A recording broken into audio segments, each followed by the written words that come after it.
कांग्रेस मुखिया राहुल गांधी जेतेबेले पार्लियामेंट रे सर्वसम्मुखरे मंतव्य दौरान जे जो माने हिंदू हिंदू हिंदू बोली निजको कहउचंती से माने हिंसा हिंसा हिंसा रे विश्वास करती।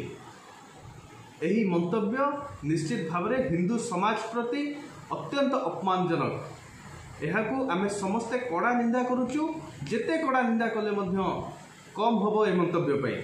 राहुल गांधी को निश्चित भाव में क्षमा मागिया मध्य दरकार।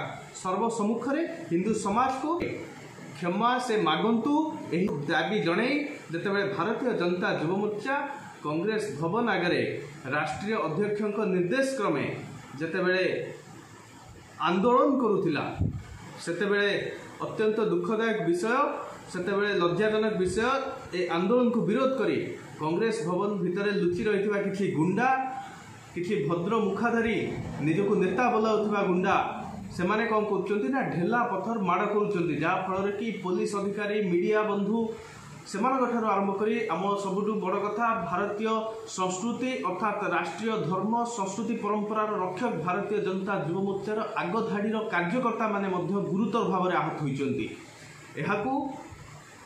आमे निंदा करुचु एवं सेमानक उपरे निश्चित भाव में कड़ा कार्यानुष्ठान नियाजिबापई प्रशासन को मध्य आमे अनुरोध करुचु तुरंत कार्यानुष्ठान निया जाऊ। एवं आउ थे मुझे कही रखुची जे राहुल गांधी सर्वसम्मुख रे क्षमा प्रार्थना करନ୍ତୁ।